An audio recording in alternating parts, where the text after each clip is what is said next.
இனிய தமிழ் நெஞ்சங்களுக்கு தமிழ் வணக்கம். திருக்குறள் அதிகாரம் 8 அன்புடைமை. குறள் 2.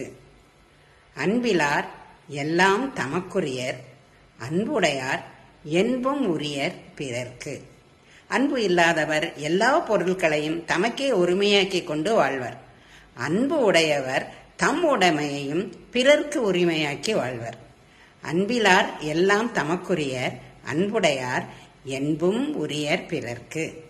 Those who are not having love appropriate all they have to themselves, but those who possess love consider all their belongings dedicated to others. அன்பிலார் எல்லாம் தமக்குரியர், அன்புடையார் என்பும் உரியர் பிறர்க்கு. நன்றி, வணக்கம்.